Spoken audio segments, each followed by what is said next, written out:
রাজ্যের দমকল মন্ত্রী সুজিত বসু তার পরিবারকে এবার তলব করা হলো ইডির আধিকারিকদের তরফ থেকে। পুরনিয়োগ দুর্নীতি মামলায় এই তলব বলে এখনো পর্যন্ত খবর পাওয়া যাচ্ছে।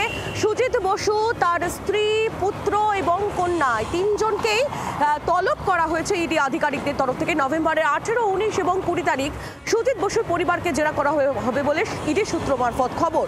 সুজিত বসুর স্ত্রী, পুত্র এবং কন্যাকে জেরা করা হবে। সম্প্রতি আপনাদের মনেই থাকবে সুজিত বসুর একাধিক ঠিকানায় তার ছেলের রেস্তোরাঁ থেকে শুরু করে ঘনিষ্ঠদের বাড়ি এবং অফিসেও ইডি তল্লাশি হয়েছিল। সেই তল্লাশি অভিযানে ইডি বেশ কিছু নথি এবং ডিজিটাল নথিও আটক করেছিল বলে খবর। আর এবার সুজিত বসুর পরিবারকে তলব করলো এনফোর্সমেন্ট ডিরেক্টরেট।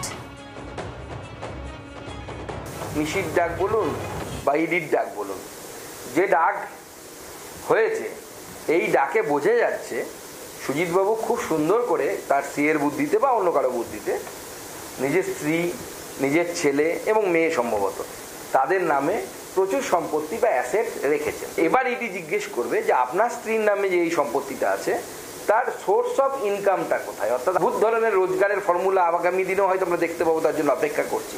তবে আমার যা মনে হচ্ছে কলির সন্ধে যা দেখতে পাচ্ছি সুজিত বসু বাবু মনে হচ্ছে আর বেশি দিন বাইরে থাকবেন না।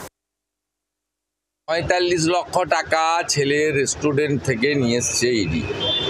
উনি হিসাব দিতে পারেননি, ওনাকে 1 মাসের বেশি আমি যেটুকু জানি উনি হিসাব দিতে পারেননি। হিসাব দিবেন কি করে? এটা তো তোলার টাকা, এটা তোলাবাজির টাকা। এখানে যে দুর্গাপূজার নামে তোলাবাজি হয়, কোটি কোটি টাকা ওঠে, এটা তোলাবাজির টাকা, অন্য কিছু নয়।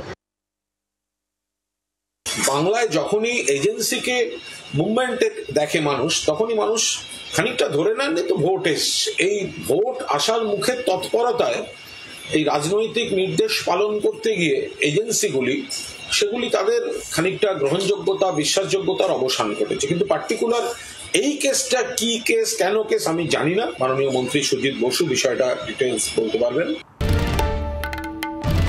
বাংলার আওয়াজ, বাঙালির আবেগ, জি 24 ঘন্টা।